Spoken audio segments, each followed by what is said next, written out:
My aunt sent me a video of my family calling my kids an embarrassment while I'd been paying their mortgage for years. They're not like the favorite grandkids, they said. I didn't say anything and acted normally until next payment came due. My name's Lena. I'm 35, a mom of two. Miles is 8, Junie is 5, and the oldest child in a loud Midwestern family that thinks honesty means blurting the first cruel thing that comes to mind. I work in accounting. I label school snacks. I keep a folder of warranties like it's a hobby. I'm the one who remembers birthdays and shows up with folding chairs in the trunk just in case. For the last 4 years, I've also been the invisible line item keeping my parents' house from being foreclosed. Nobody knew except Dad and me.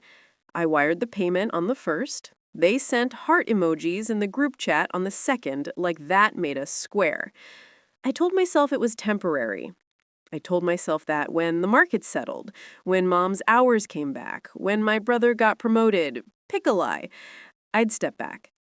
Saturday night, I was packing the kids' backpacks for Monday when my phone buzzed. Aunt Nora, a video message. She never sends videos. I hit play. A living room came into focus. My parents' couch, the mantel with the crooked wedding photo, paper plates stacked on the coffee table. Voices overlapped, messy and cheerful. Someone muttered, "Turn it down." There was that thud-thud of a TV sports game in the background. Then, my mother's voice, clear as a bell. "They're not like the favorite grandkids." Silence in me. Miles' pencil scratching at the table next to me. My sister-in-law laughed. God, yes. Have you seen the way Miles dresses? Those shorts in winter? My brother, Tom, added, "And Junie never hugs anyone. It's weird. Kids learn that from their parents." Aunt Nora whispered, too close to her mic, "I'm recording. Stop." Mom snorted. "Oh, please. Lena won't say anything. She never does. She knows her place." Dad's voice floated in, distracted. "We love them, but they are a lot. And Lena, she's sensitive. Can't joke with her." Someone clinked a glass. My mother again. "Anyway, thank God for Sarah's kids. They're normal. They make us look good." And Lena's, honestly, embarrassing. The room roared with the kind of soft, approving laughter families use to pretend they aren't being cruel. The video cut off. I stared at the dark screen, then at the kids. Miles had taped a little reminder on his folder. "Don't forget book fare, $2. Junie was humming to her stuffed rabbit. My throat felt tight like I'd swallowed dry bread. Another message from Aunt Nora popped up. "I hate this. I thought you should know." I typed back, "Thanks." Then I deleted that. Typed, "Got it." Deleted that too. Put the phone face down. Junie looked up. "Mom, you okay?" "Yeah, I'm okay." I wasn't. But I didn't march into a group chat. I didn't call Mom. I didn't text Tom. I wiped glue off the table and packed 2 tiny raincoats because the forecast said maybe. I smiled the way you learn to smile when your family teaches you the price of honesty. And I said nothing. I acted normally. I tucked the video away in my brain like a staple in a drawer. Then I looked at the calendar hanging on the fridge. It was the 27th. The next mortgage payment was due in 4 days. My dad called me his practical one when I was 10 because I never asked for birthday party clowns or theme parks. I asked for a label maker. It wasn't a personality. It was a strategy. Practical buys safety. After college, I moved back to town to help when Dad's back went out and Mom's bakery hours got cut. "It's just a season," they said. I paid the electric bill, then the water, then the phone. It got easier to pay than to argue. Tom was between positions for 3 years. Sarah had 2 kids and a husband who took long business trips that sounded like vacations. I told myself I didn't mind. I made spreadsheets no one asked to see. 4 years ago, Mom called crying because the bank had sent a letter. We're a month behind. It's just one bad month. It wasn't. It was 3 bad months that turned into a pattern. Dad's voice in the background was low, embarrassed. I went over with lasagna, sat at the table, lined up the bills, and saw the hole they were falling into. I can cover it for a while, I said, but it has to be a plan. Budget, deadlines. Dad nodded. Mom hugged me like I was a raft. Tom texted me a thumbs up from a bar stool. Sarah sent a heart. The next day, I moved numbers around in our own accounts. I canceled Disney Plus, packed leftovers for lunch for a year, and put my kids in secondhand cleats. Every first of the month, I wired the mortgage, $1,347.28 on autopilot. When the escrow went up, I adjusted. I told myself this was what good daughters do. Somewhere along the way, good turned into invisible.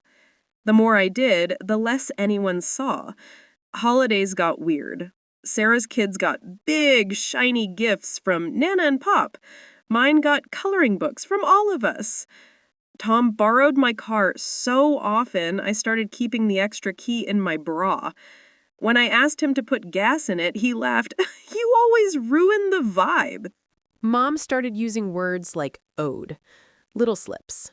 We owe you dinner became you owe your brother grace.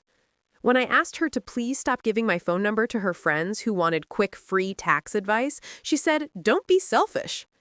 I talked quieter. I tried to be smaller. Meanwhile, Miles needed occupational therapy. Nothing big, just help with sensory stuff. He hates jeans. He likes to line pencils up by size because it makes the world make sense. We pay out of pocket for part of it. Every Tuesday, I drive him to a strip mall suite with a swing in the ceiling and a therapist who says, he's a delight. I hold that sentence like a smooth stone in my pocket. If you ask my family about my kids, they'd shrug. They like punchlines. They like Sarah's Instagram more. Look at those matching outfits, Mom would say. Why don't you ever coordinate like that? Because I'm buying your roof and gasping awake at 3 a.m. wondering if I remembered to transfer the grocery money back. There were small cuts all the time. Tom joked at Thanksgiving that I'd invoice everyone for the mashed potatoes. Mom told me in front of a table full of relatives that I was too dramatic about food dye because I said no to neon cupcakes for Junie. On New Year's, Dad toasted to family who shows up, and everyone looked around like they were the heroes. Aunt Nora was the exception. She's Mom's younger sister, a quiet woman with lovely bluntness. She brings Tupperware backwashed and whispers, "You doing okay?" She knows more than anyone because she sits and listens when other people talk too loud. She saw me Venmo Dad in the kitchen one day and said nothing then, but her eyes changed. 2 months later, she texted, "Are you still covering the house?" I sent a single yes. She sent a single, "I'm sorry." Sometimes that's the nicest sentence in the language. When the video came, I watched it twice. The first time, I went numb from the neck down. The second time, my brain went practical. Timestamps, who said what, where they were sitting, how long they'd been drinking. I heard it all. They're not like the favorite grandkids. Embarrassing. She knows her place. I heard Dad's little chuckle, the laugh he does when he wants to belong to Mom's side in a story. I didn't forward it. I didn't confront anyone. I closed the messages and packed the library books. I ran bath water and peeled stickers off the tub. I put Miles' shorts in the dryer because he refuses pants that hurt his knees. I kissed Junie's forehead. I put the video in a folder on my phone named Receipts because I'm petty, and also because sometimes labels keep you from drowning. The next morning, church. I sat behind my parents. Mom turned and squeezed my hand. "You're coming to lunch?" she asked like nothing had happened. I smiled. "Of course." She kissed Junie's hair and said, "You know Grandma loves you best," out loud in front of Sarah's kids who pretend not to hear but always do. At lunch, Sarah showed Mom a video of her daughter's dance recital, and everyone clapped at a screen. Dad asked me if I had any fun, big plans, and I said the fun, big plan was replacing a tire. Tom said, "Classic, Lena." He meant boring. I took the check because, of course, I did. Mom pretended not to see.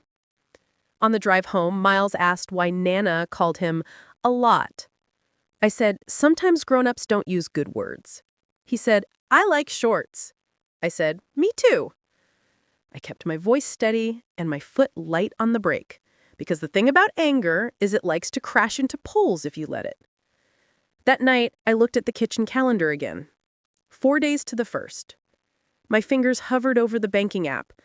My chest did that tight ache. I closed the app. I set a reminder for garbage night. I texted Aunt Nora, "Thank you for sending it. Please don't tell anyone you did." She wrote back, "I won't, but I'm done letting them pretend." I stared at her words for a long time. Then I did the only thing I knew how to do. I waited. I acted normally. And I let the month run out. On the 1st, I made pancakes in dinosaur shapes. I packed 2 lunches. I logged into the bank. I hovered over the familiar button, Wire Payment Mortgage, and for the first time in 4 years, I didn't press it. My phone rang at 9:12 a.m. Mom. I let it go to voicemail. I wasn't being dramatic. I was putting a boundary where a vein had been. At 9:03 a.m., Dad called. At 11:17, Tom. At lunch, a group chat notification. "Family dinner Saturday?"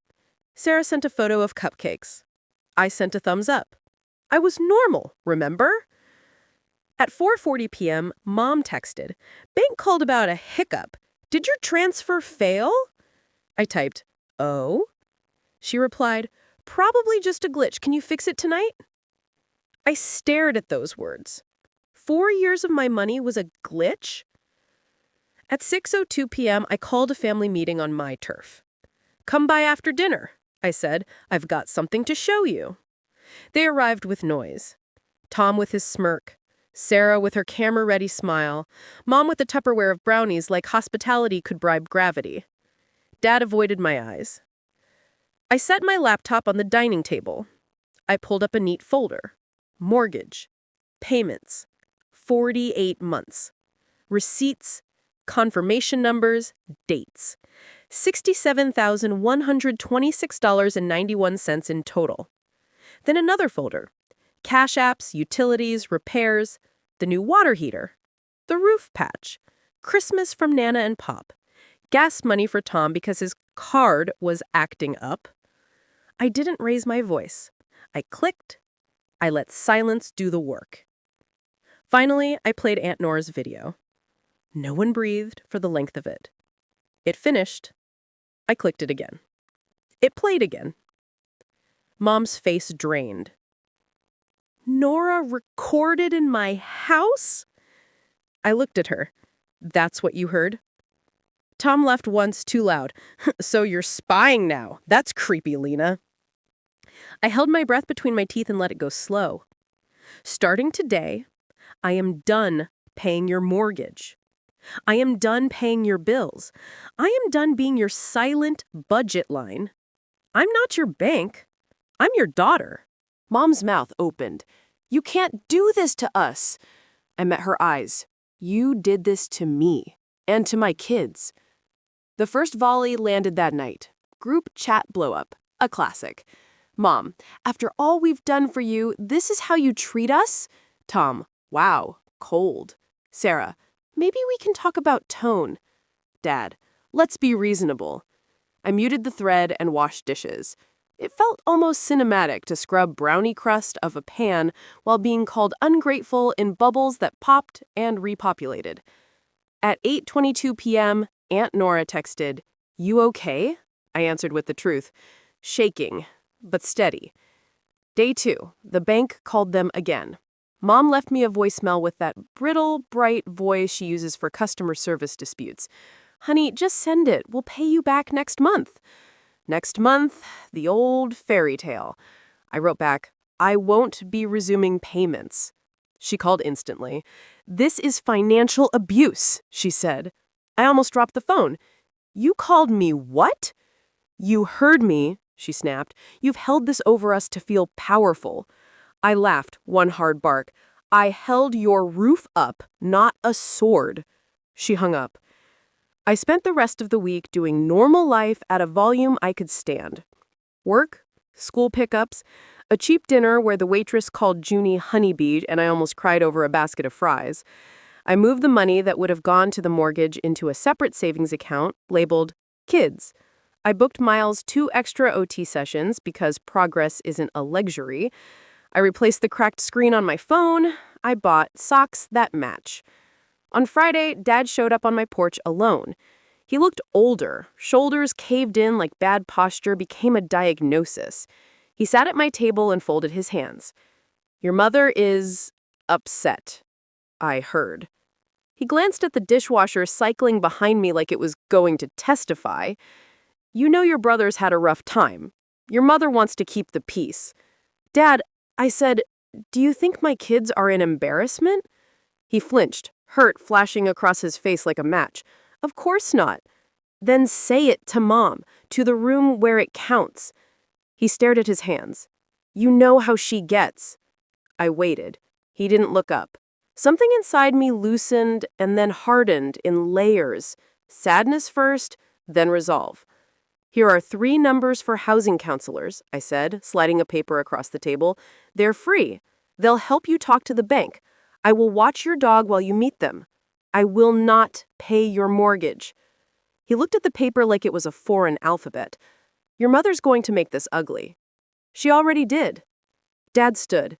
You've always been my practical one, he said, and for a second I saw him as a man separate from his wife, small and sorry and tired. I'm sorry. I know. I did. Sorry doesn't pay escrow. Saturday was family dinner. I told the kids we weren't going. Miles nodded, used to schedule shifting. Junie asked if Grandma was mad. I said, Grandma is figuring out how to be kind. Kids deserve sentences that don't pretend. At 8:22 p.m., while we were building a lopsided pillow fort, my phone blew up. The group chat was a bonfire. Sarah, I just feel like you ambushed us with the video. Tom, you humiliated Mom. Mom, I raised you. I carried you. I deserve respect. Dad, let's talk on Sunday. Me, I won't discuss anything until the mortgage is addressed with the bank. Mom, there it is. Conditions, transactional love. Me, boundaries. Tom sent a meme. Of course he did. Aunt Nora broke ranks. I recorded it because nobody believes Lena when she speaks. I'm done watching her be used. Then silence. You could feel the oxygen leave the room even through a screen. Sunday morning, my doorbell rang. Sarah stood on the porch with 2 perfect cupcakes in a white box and apology staged in her eyebrows. I think we got off on the wrong foot, she said. You know, Mom, she says things. She says them and means them. That's the problem. She glanced past me like the house might help. We can fix this. Just send the payment and we'll all... No. Her smile cracked. It's 1 payment. It's $49 and I'm done. She exhaled through her nose the way Mom does when waiters get her order wrong. You're punishing the whole family because your kid wears shorts in winter? There it was. I stepped into the doorway until the threshold was a line across both our shoes. My kid wears shorts because jeans feel like sandpaper. He is funny and gentle, and I'd burn a city to keep him safe. I won't fund people calling him an embarrassment. She flushed. You're overreacting. I'm regulating. I shut the door because peace is sometimes a wood and latch decision. On Monday, Mom called from a different angle. We'll lose the house. We'll be homeless. Fear as a fishing lure. You won't, I said. You'll call the counselors. You'll sell the jet ski Tom parked in your garage. You'll stop paying for 3 streaming services. You'll tell the truth to the bank about your income, and you'll make a plan. She sobbed. She called me heartless. She hung up. She called back with a new strategy. What will people think of you? The old currency. I didn't spend it. By Wednesday, the consequences started. The bank posted the late fee. Mom posted a Facebook status about children who forget who fed them. Comments rolled in from cousins who don't know anything about anything. Aunt Nora commented one sentence. Feeding is not a lifetime bill. Then she texted me a photo of her new block list. The more noise they made, the quieter my house got. Miles learned to crack eggs without getting shell in the bowl. Junie started sleeping through the night again because I wasn't doom scrolling at 2 a.m. I dropped a shift of unpaid emotional labor and picked up an hour of lying on the floor with my kids while a ceiling fan clicked like a metronome for calm. At the end of the week, Dad texted me a photo of a form, hardship assistance application. He'd filled in most of it. His handwriting looked like it was trying not to shake. Will you check if this number is right? He asked. Yes, I wrote. Proud of you. He replied with a single blue heart, the smallest, truest things. Tom posted a meme about people who think they're better than their own family. Sarah posted a beach photo from a day trip with a caption about choosing joy. Mom texted me 3 screenshots of housing listings far away, meant to scare me. None of it shifted the needle inside me anymore. I had put the lever down. It was bolted. The second week, Aunt Nora called laughing. Your mother's mad at me. Welcome to the club. She says I broke the circle. It was a drain, she said. On the 15th, Mom texted, if you loved us, you'd help. I replied, I do. Love without boundaries is access. No answer. That night, Dad said the bank offered a trial plan. We can manage. We should have before. I'm glad. Miles asked about Easter. We're making our own, I said. He nodded. I moved the mortgage money to kids, booked swim lessons, bought jeans that fit, watched them chalk galaxies on the steps. Price of a roof. Price of a boundary. Week 3, Mom sent a box photo. Packing. Nora, she's cleaning. Make muffins. I laughed. End of month, late notice, then Dad. First trial payment made. Good. Thank you for stopping. I cried in the kitchen. I didn't post the video. I kept it. Later, Mom, we're figuring it out. You hurt me. You hurt my kids. What changes? I'll drive Dad, not send money. I'll show up, leave at the first insult. Love isn't a subscription. Nora visits Tuesdays. Not neat, but real. Dad learning bills, my kids laughing. Practical isn't martyrdom. I won't be your solution and scapegoat.